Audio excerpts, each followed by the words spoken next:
لله نحمده ونستعينه ونستغفره ونؤمن به ونتوكل عليه ونعوذ بالله من شرور أنفسنا ومن سيئات أعمالنا من يهده الله فلا مضل له ومن يضلله فلا هادي له وأشهد أن لا إله إلا الله وحده لا شريك له وأشهد أن سيدنا ومولانا محمدا عبده ورسوله أرسله بالحق بشيرا ونذيرا وداعيا إلى الله بإذنه وسراجا منيرا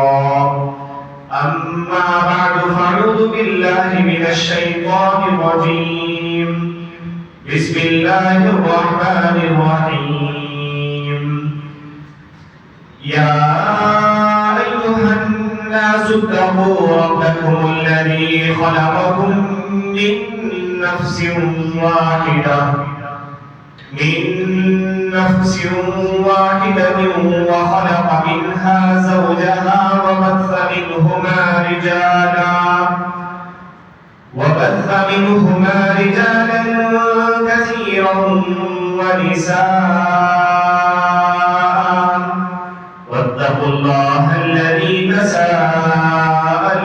به والأرحام إن الله كان عليكم رقيبا يا أيها الذين آمنوا اتقوا الله حق تقاته ولا تموتن إلا وأنتم مسلمون يا أيها الذين آمنوا اتقوا الله وقولوا قولا سديدا يصلح لكم أعمالكم ويغفر لكم ذنوبكم ومن يطع الله ورسوله فقد فاز فوزا عظيما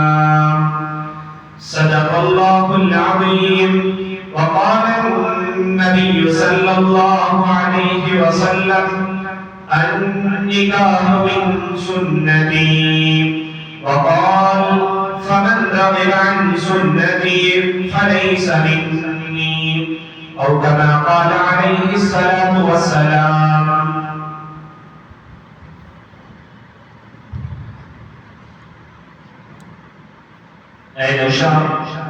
علی جناب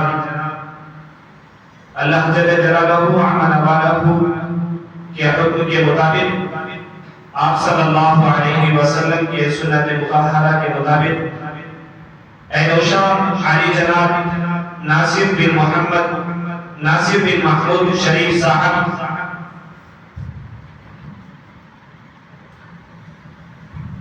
وکیل ذبیح اللہ بن محمد اصغر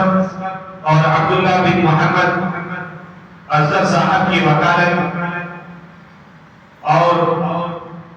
گواہ محمد عنایت بن محمد پیر صاحب کی گواہی سے میں نے آپ کا نکاح شائستہ بانو بنت ذبیح اللہ 2 گرام انگوٹھی مہر معجل کے مطابق میں نے آپ کا نکاح کر دیا اور جوڑا باندھ دیا. کیا آپ نے اپنے نکاح میں شائستہ بانو بنت ذبیح اللہ کو قبول کیا؟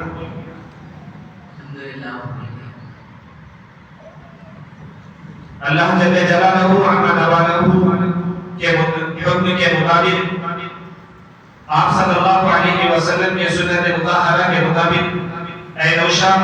علی جناب ناصر بن محمود شریف